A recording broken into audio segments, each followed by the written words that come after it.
Om Namo Bhagavate Vasudevaya. Om Namo Bhagavate Vasudevaya.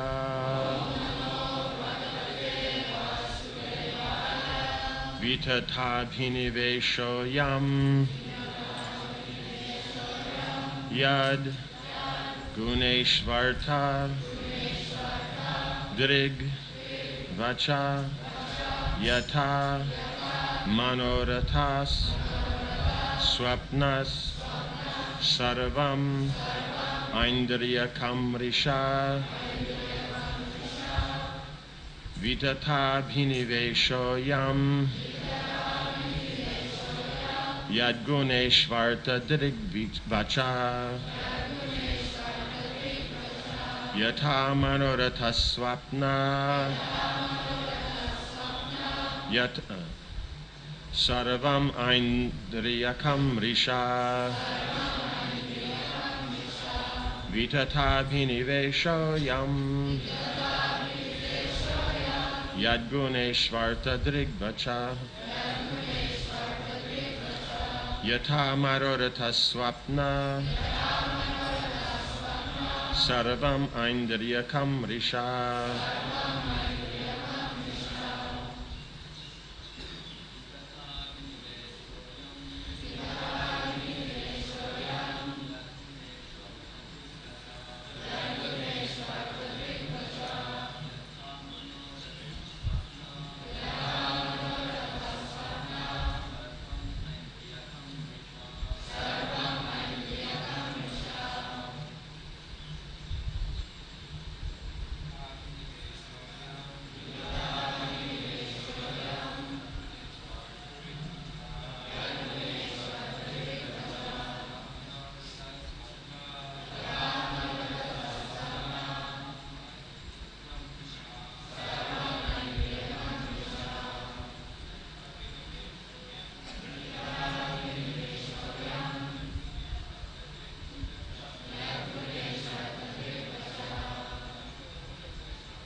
Vitata, fruitless.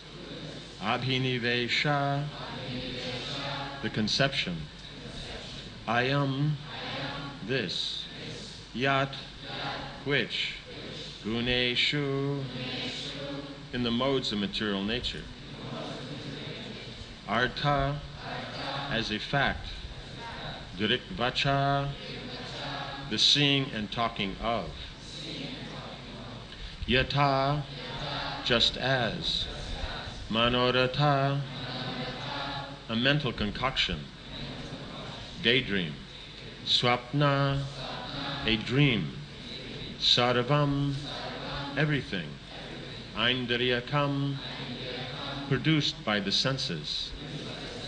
Mrisha, false. Translation.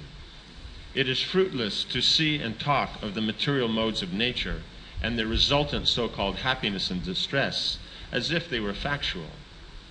When the mind wanders during the day and a man begins to think himself extremely important, or when he dreams at night and sees a beautiful woman enjoying with him, these are merely false dreams. Similarly, the happiness and distress caused by the material senses should be understood to be meaningless. Purport. The happiness and distress derived from the activities of the material senses are not actual happiness and distress. Therefore, Bhagavad Gita speaks of happiness that is transcendental to the material conception of life. Sukham atyantikam yadtat buddhi grahyam atindiryam. When our senses are purified of material contamination, they become atindriya, or transcendental senses. And when the transcendental senses are engaged in the service of the master of the senses, Rishikesha, one can derive real transcendental pleasure. Whatever distress or happiness we manufacture by mental concoction through the subtle mind has no reality, but is simply a mental concoction.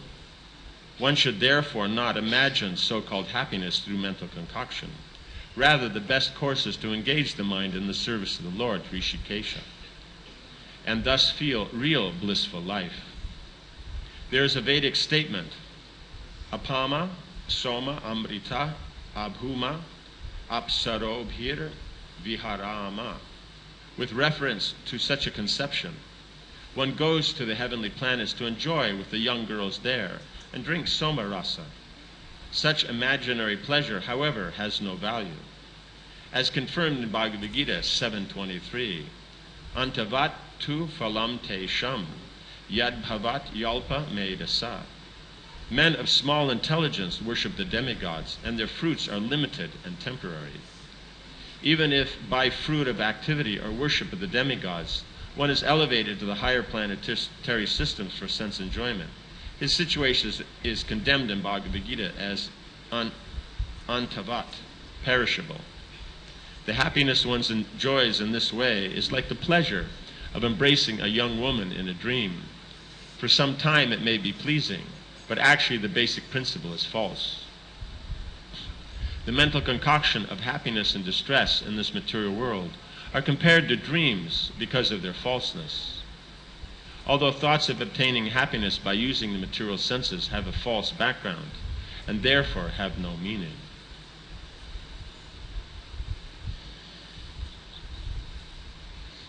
So here the Yamaraj he's made the point that the person who the queens call their husband is lying right there in front of them. So there is no separation technically, because they're right there with him. Right? Now, but they'll say, no, but he doesn't speak, he doesn't respond, he doesn't answer. But Yamaraj's point is, yes, but what you called your husband isn't what's responding. It's the soul that's responding. So, because you're thinking that your husband's the body, not the soul, therefore you're lamenting. Right? Because they're thinking it's the body. Because if it's the soul, then what's missing? Right? Because the interaction is based on the material platform. So technically not a whole lot is missing. Right? Now if there's some interaction between the soul and another soul based on Krishna consciousness, then there's something that can be said to be missing. Right? Therefore, we see that the acharyas in that, then they're very anxious to be associated with other devotees. Like that. So this is real association, and this is actually knowing who you're dealing with. But when we think it's the body, then we're actually an illusion, because the body actually is right there. Actually, basically, you have to make the body go away. Right? You know? But the soul, that's the one that goes. So in this is that, then it's pointing out is that the happiness that one can gain in the material world. So he's pointing out that's illusory. It's like a dream. Now we'll say, no, but it's here, it's real, I'm experiencing it. But that's the point of the dream. It seems real, but it's not. Because at the time a dream seems quite real. And then we wake up. So in the same way, the material world seems real, and then we wake up. Right? Because we're dealing with the secondary aspects of the Lord's creation. We're simply dealing with the forms and activities that generate results. But we're not dealing with the substance, which is actually relationship with Krishna. Because Krishna is this transcendental aspect. Right? He's the one who's a person. We're who's a person. That's who you actually have the relationship with. Right? But because we focus on Krishna's energy and instead on the energetic as the primary point of happiness, then we simply have mental concoctions that if the energy transforms in this way, then I'll call that happiness. Because if it transforms in one way, one person is happy. It transforms another way, someone else is unhappy. So the transformation simply creates different environments. We decide, that's why we say it's mental concoction. We decide this is happiness or this is not happiness. Because the very same situation we'd call happiness, someone else would say is not happiness. So like that is that this is the point is that we're trying to gain something from something that only transforms. It doesn't produce anything in connection with the soul. We have to remember Krishna's happiness comes by fulfilling his desire. And then the secondary aspects of the forms and activities, those are there just to fulfill his desire. So he's thinking, if it's like this or like that, then it'll be nice. Why? Because if it's like this, we'll interact like this. If it's like that, we'll interact like that. And that's about the relationship and all that. Well, we'll look at it, even if it's interaction, it's about what we're going to get from it. It's not as much about the person and all that, if you scratch a bit. You know, I mean, we generally don't appreciate this scratching business, you know, unless it's the senses, but because then it kind of takes the, you know, how you say, wind out of the sails of, you know, happy life. But the reality is, what is actually life? That we have to know. Because if that's understood, then we look at the whole situation totally differently.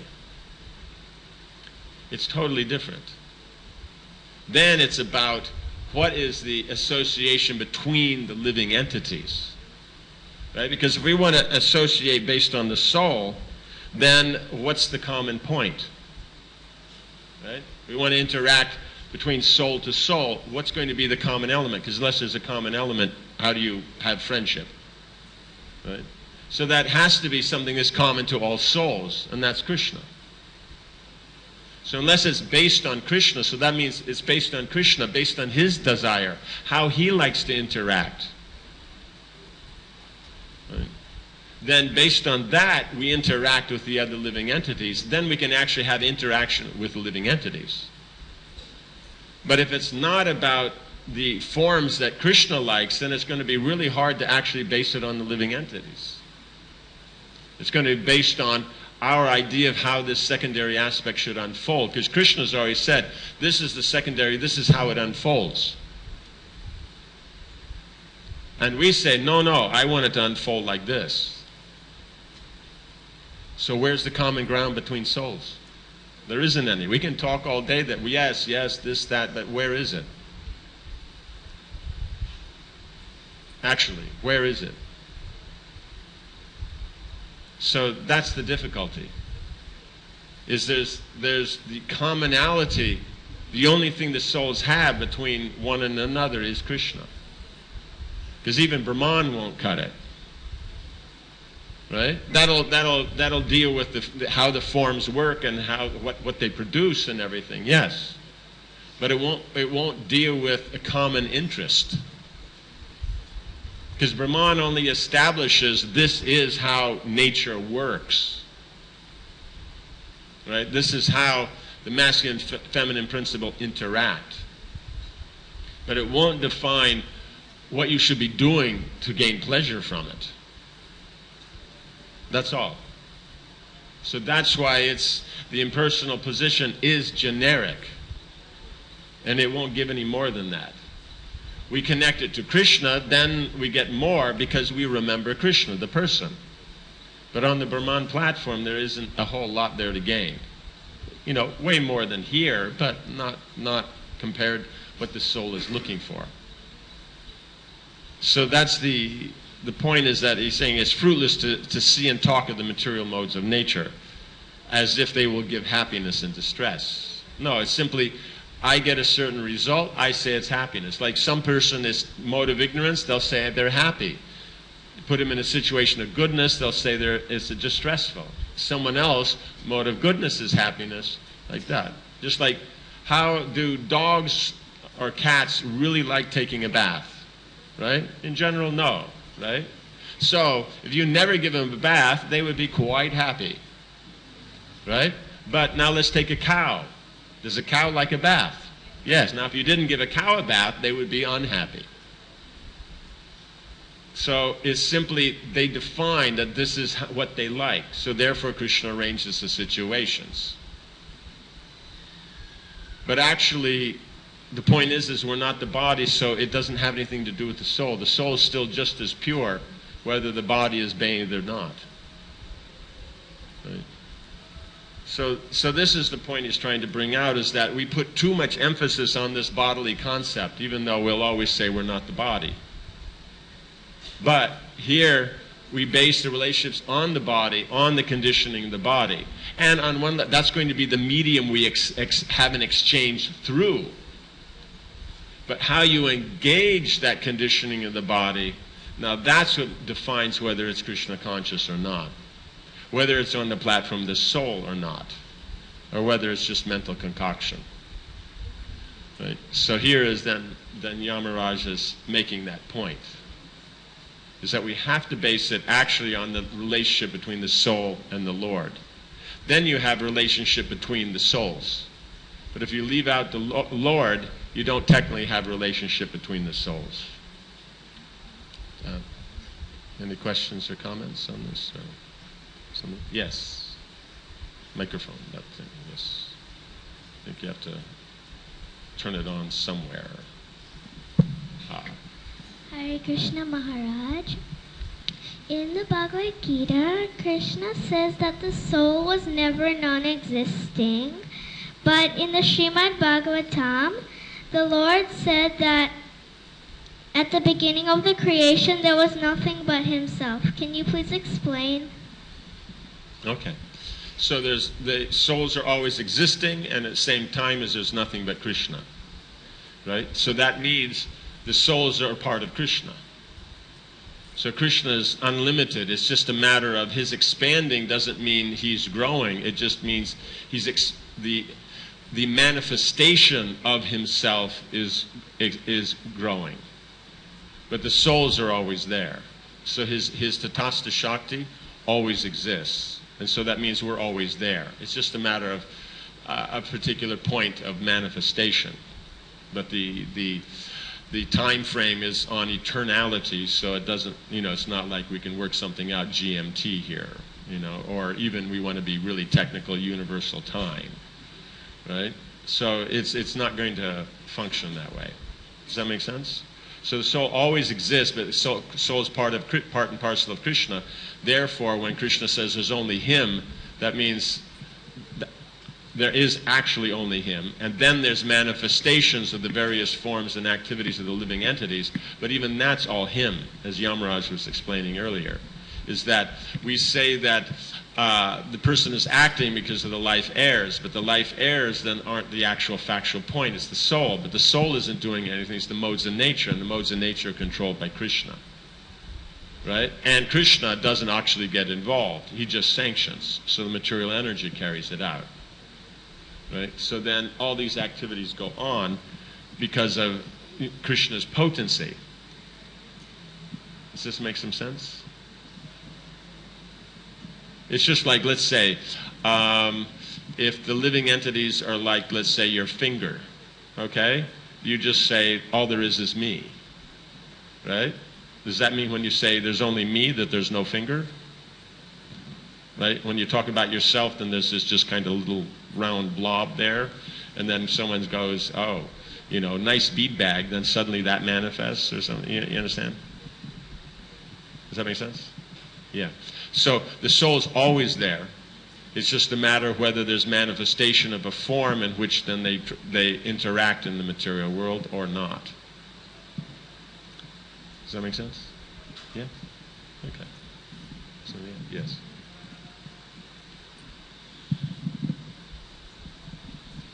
Maharaj, many times it seems that even our relationships with devotees are focused on common conditioning. So how to bring relations more on that, focus on the more on this devoteeness of devotees, on that connection to Krishna? Okay, so even with devotees, we're focused on common conditioning, instead of Krishna consciousness. The point is the common conditioning is the tools you're going to use to apply in the bigger tools of the recommended activities, which is then in support of the actual main activity, which is Krishna consciousness. Right? Because the point is there's so many ways you could serve Krishna, so you're going to be most comfortable with those who are serving the way you serve. Right? Because then you have something common to talk about. Since Krishna is the common topic, then it will be something that is common. Right? Does that make sense? So, therefore, the conditioning isn't a problem as a basis. The problem is if that is the relationship. You know what I'm saying? That's where the problem comes in. So when we identify with it, we know there's a difference between identifying with it and knowing what it is. You know what I'm saying? That's the point. Someone, let's say, who's very expert at something, or let's say has mastery over something, they understand all the elements of the tools they're working with, and they can do amazing things, whatever they think they can do. But if they identify with it, then there's a problem. Because then as they go to apply something, as the environment changes, especially if it's a change that's not necessarily favorable, then they will become affected emotionally by it. They won't look at it actually with clear vision. You know what I'm saying? So then what happens is that they don't actually deal in the best way. You know what I'm saying? Like a child deals in a certain way. You tell them something, they don't respond.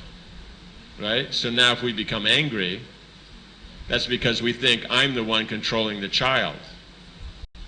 But how does this soul control that soul? Only Krishna does that. So this conditioning is dealing with that conditioning. So we understand the conditioning of the child, they have a tendency not to listen so great. Right? Does that make sense? So therefore, that's what they do. So you find ways to get them to listen. Give different examples, say it many times. Set the example yourself. You have a nice relationship, so they just follow what you do. There's different ways. So if one's not working, you try another. So that means you're using the medium of the conditioning, but you're applying that medium of conditioning according to the standard rules given in Shastra. Because if you do that, there's a better possibility you won't identify with the conditioning. But it doesn't mean that you can't. Right? Members of the Vedic culture also have a problem of identifying with their position.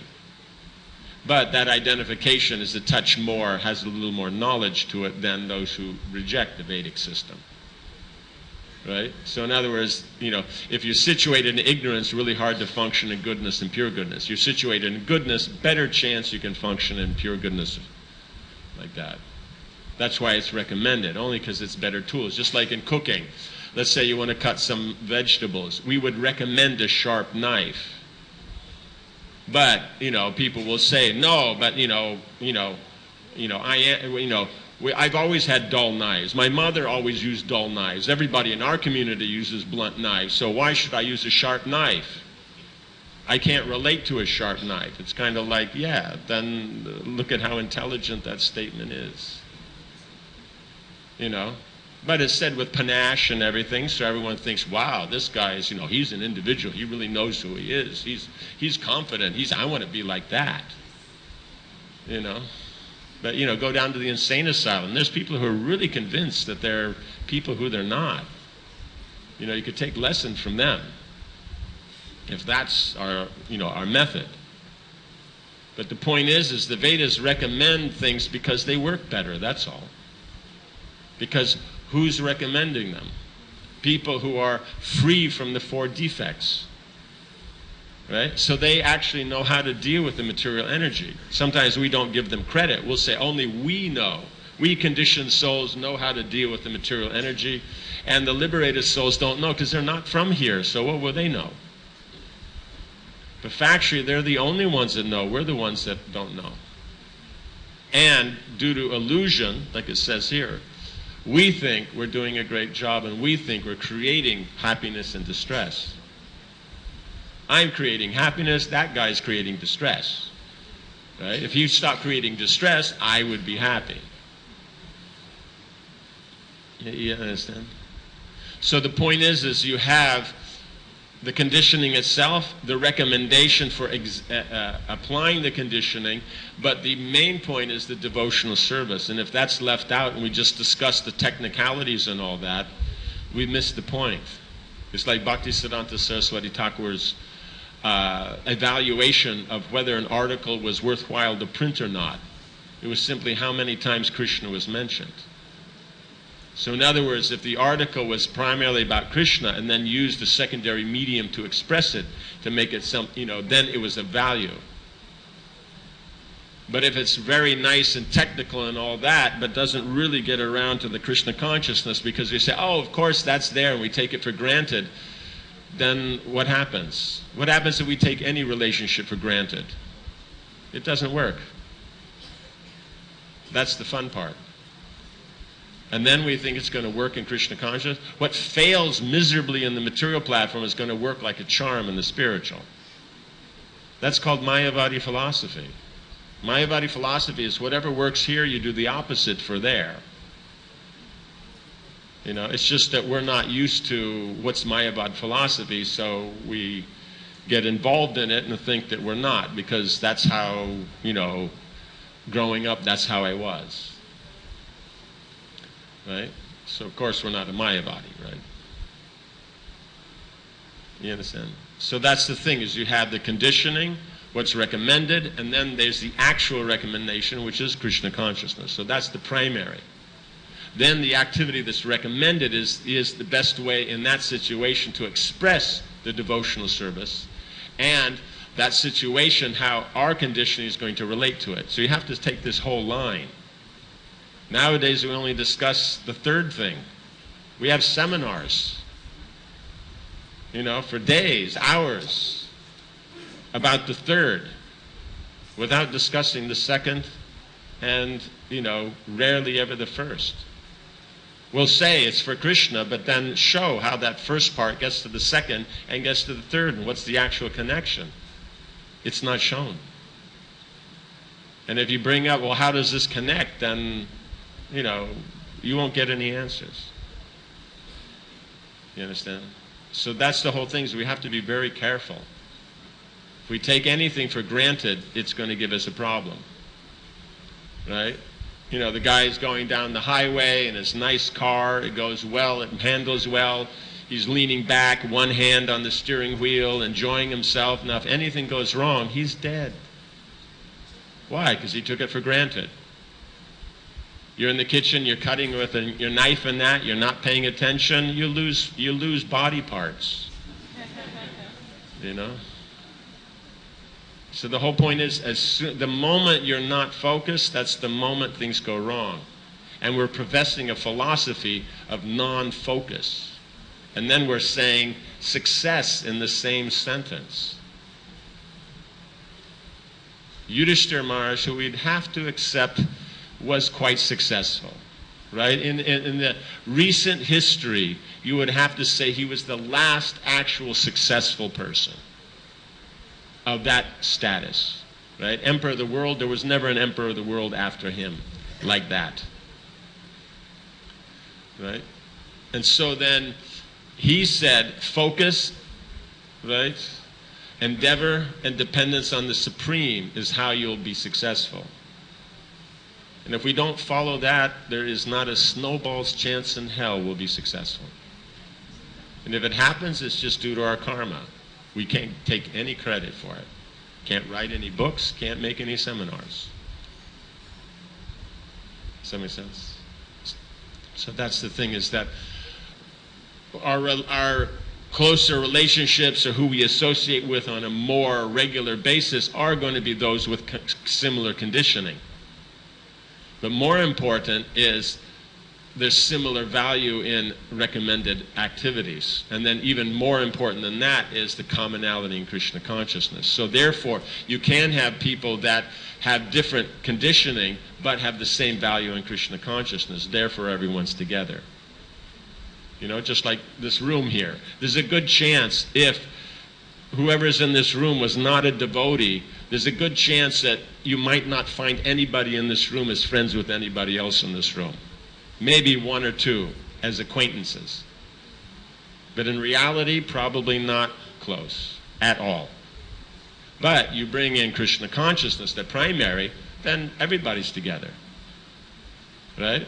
And so now, so then it just comes down to then the commonality of value in Krishna consciousness and following recommended activities or not. And then how you're going to engage your conditioning. Right? Does that make sense? So therefore, when we're doing activities like this, community is there. But when this class is over and everyone walks out that door below those windows, that's where the commonality stops, other than they're devotees in Mayapur. You know what I'm saying? Because the values and how they apply themselves, what's recommended, how they identify themselves with the conditioning, that's what's not going to make the difference. Then we'll walk out the door and go back to our 2 or 3 or 4 friends that we have out of 5,000 here in Mayapur. You know? And that's doing pretty good. You have friends. You know what I'm saying? So one has to understand what one's dealing with. It's a science. There's not a sentiment. People say, oh, all this, you know, according to Shah, that's all sentiment. And we're the scientists because we follow the modern. It's actually, that's the mode of ignorance. It's the opposite, the other way around. Those who don't follow the Shastra, they are working on sentiment. They may be a little dry and hard by the modern context. If you're cool and mean and tough, then you're supposedly not sentimental. But they're more self-centered sentimental, that's all. And people who have more feelings than that, they're a little broader-minded sentimental. Does that make sense? Yeah. Like that. Is that okay? Something else? Yes.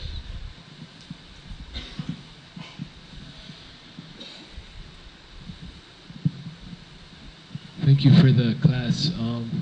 Since it's very difficult for many of us to elevate from the modes of ignorance and passion to the modes of goodness, I was wondering if you had any insight on, you know, maybe some friction that might be felt elevating from the modes of goodness to nirgun, and also maybe if you had any information on if from the lower modes one can also attain nirgun without rising to the modes of goodness.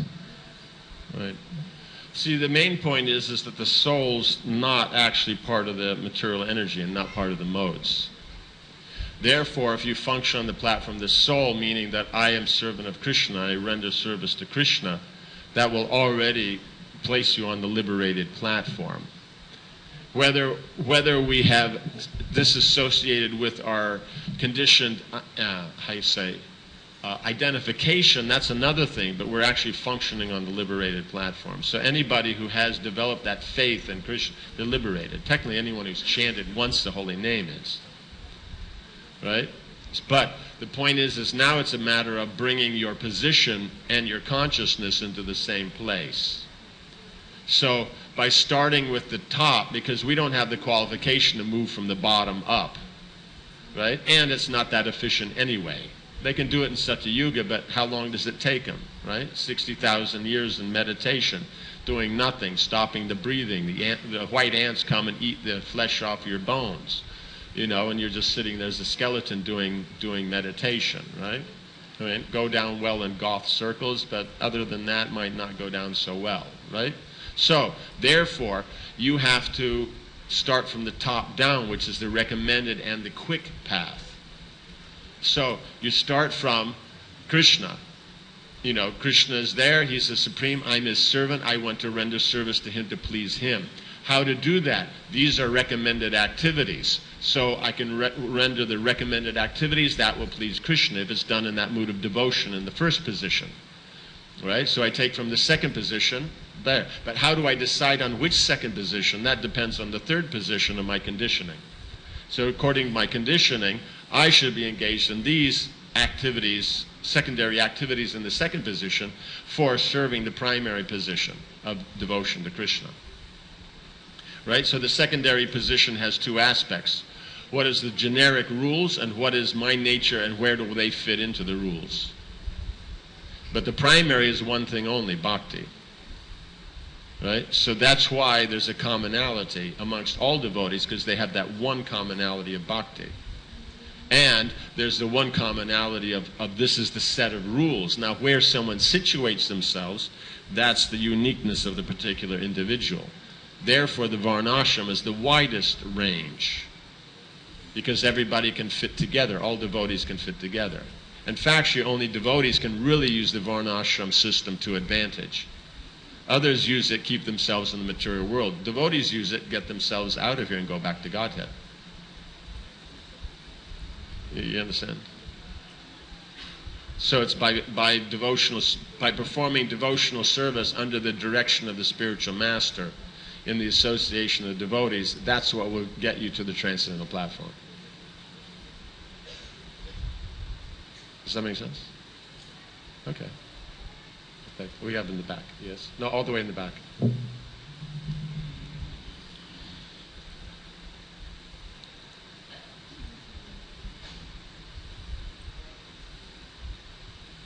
Like you said, happiness is derived from pleasing Krishna. And what people derived from? Pleasing Krishna, by serving Yes. Krishna. Yes. And we are perceiving happiness from mere the transformation of energy. Right. But elsewhere in Shastra it says that your happiness and distress is already predestined. Like you will get some happiness, some distress. Yes. So that means there's something happening. It may not be actual happiness, but something is happening that we are perceiving as happiness. No, we're not saying it's not there, that you're perceiving it, but that you call that happiness, that's what we're saying is the illusion. So what is happening actually? Like who is perceiving it? Because What's happening means the body is interacting with other bodies based on the subtle body. So in other words, material energy is interacting with material energy, controlled by the material energy itself, sanctioned by the Lord, and we're sitting there going along for the ride. Right? So you understand? Like you get on a bus, right? And you get on the bus that's going to Piccadilly Circus, okay? Now that you start seeing streets and buildings near Piccadilly Circus, now we're going to say, see, I'm doing this. I have brought myself to Piccadilly Circus, but did we actually? No. The bus is doing everything. So the transformation, the environment, everything, the bus, the environment around, all we're doing is going along for the ride. But we identify that I'm doing this. But all we did is that we desired, okay, I'll get on this bus. You could have gotten on another bus, you know, and ended up out in Flatbush. You know what I'm saying? So, but you didn't. Okay. Some did. So, Maharaj, one small addition to the question, like, is soul perceiving whatever is happening? Is soul is perceiving, or the mind or ego, who is perceiving it? The soul is perceiving, but through the mind and senses. The soul is perceiving it, but through the mind and senses. The problem is the soul identifies with it, rather than it's just something I see. Right? There's so many houses, you say that's a house, and then you say this house is my house. But it's just another house. But we identify with that house, so that's now my house. You understand? And then as we're going down the street, we're going, wow, I like that of that house, and I like this of this house, and like that of that house. In our mind, we're putting together what kind of house we'd like to have. And so that's what then is created in your future lives. So it's not that the material world doesn't exist. What's the illusion is what we think it is. It's a machine that's functioning according to our desires based on our previous desires, based on the Lord's sanction. That's all. And so it's just happening. Does that make sense? Okay. Anything else? Last question. Yes. Here, let's wait for this mic thingy-majiggy.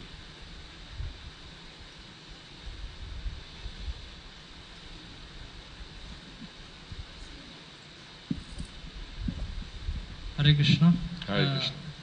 This is Hiranyakashipu speaking perfect philosophy, Yes. but since it is he speaking, so it's not appealing to me. You know, I'm like. It's not appealing to you. So only if the gopis are there rolling on the ground, beating their chests and pulling out their hair, then you find it's good.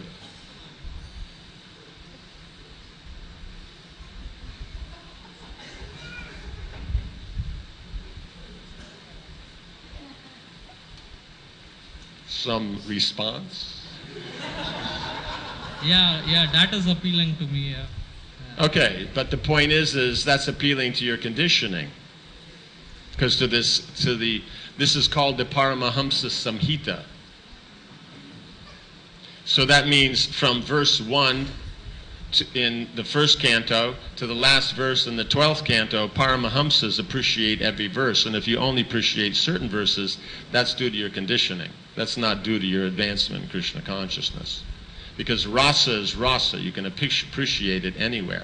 And you're making the very bad mistake because the words that we're discussing right now are spoken by Yamaraj, who's a Mahabhagavat. And to say that it's just Hiranyakashipu and we're not really cool with Hiranyakashipu, especially since he's Jai of Jai and Vijay, so the personal associates of the Lord, then you're actually a long way from devotional service. Don't mind me saying. In actuality. Because the reality is, all these things, these are very, very important things for us. Because that may be appealing on one sense, but in reality, do you ever think that there's some happiness and distress based on your desires? Do you ever daydream about things? Do you ever have dreams at night? What do you dream about? You understand? So these things are for us. That's why they're here. Paramahamsas don't talk about stuff that's not of value, that's not transcendental. So the point is everyone appreciates the gopis, but why? Just because it's girls and they got big boobs, or what? What's the reason? You know what I'm saying? The reality is that the rasa, their full surrender to Krishna, that's the thing that is there. That's what Bhishmadev picks up. He's on the battlefield on a bed of arrows speaking to Kshatriyas. And he's, of anybody there, he's the most Kshatriya of Kshatriyas. He's the most manly of all the men there. Right? The only one to compete with him is Arjuna, and he's junior. You understand? And so he's talking about the gopis. Uddhava, who's totally into, serving the Lord in majesty, is talking about the gopis. So is it about the pastime, or is it about their surrender? So when we talk about Braja Bhakti, we're not talking about that it's a whole bunch of ladies there. We're talking about the surrender of these people. And if you don't catch that, you will not get into Braj. Or even if you do, you'll be sitting around making cow dung patties, and you won't go to the rasa dance. Because it's only about doing stuff that they do, rather than having the mood. Varna Dasa, the first stage of bhava, is about the mood of the Brajabasis. When you catch that, the surrender, that's the first point. Then the second point, Shravana Dasa, then Varna Dasa, the second point, that's about adjusting to your specific relationship with Krishna. So if you want to jump to that without the first one, then technically that doesn't have any basis. In its mild form, it's a misunderstanding. In extreme form, then we'll, just like we use Mayavad on one side earlier, Sahaja is on the other. So you have to be careful of that. The middle is a razor's edge, and the two sides are really wide. So you have to be very, very careful. Otherwise, you're going to be really, really unhappy. Because most temples, very rare you find temples on 10th canto. And many temples just only do what Prabhupada wrote, so you hit 13 chapters, and then that's it. Then they reset back to 1. So you're really going to be miserable. But if you learn rasa, then that's the taste. The Lord, His devotees. And that's a rasika. Rasika means someone who understands rasa, not someone who's specifically interested in a particular rasa. That's not a rasik. You know what I'm saying? You know, let's say we have a connoisseur of food, but he'll only eat one thing, one particular preparation. No other preparations. Can we really call him a connoisseur? No. Connoisseur means he appreciates fine cooking. It doesn't matter what it is. He may have some preferences, but he can appreciate any cooking. Doesn't matter what the cuisine, whether it's simple or whether it's fancy. You know what I'm saying? Like that. So that's real rasik. So then, but the point is you don't have to worry about it. You're continuing chanting, you're continuing associating devotees, doing your service under the direction of the spiritual master. The heart will get purified and you will develop the taste. So you don't have to worry. If it's not there, it just means it's just another one of our unlimited anarthas that we have to, deal with. So in other words, don't get an anxiety, just don't put any emphasis on it or focus. Just like if we're having dreams about beautiful women at night, then don't put any emphasis there. Keep chanting, it'll go away. What was that one devotee said, when I chant, then there's this, what was it, this light and there's this buzzing or something, and Prabhupada says, no, just keep chanting, it'll go away. They were thinking, oh, this is great realization or something, hippies, You understand? So don't worry about it, but all we're doing is speaking strongly because it can lead you down a really wrong path. But it's there, don't worry about it. Is that okay? Okay. So end here.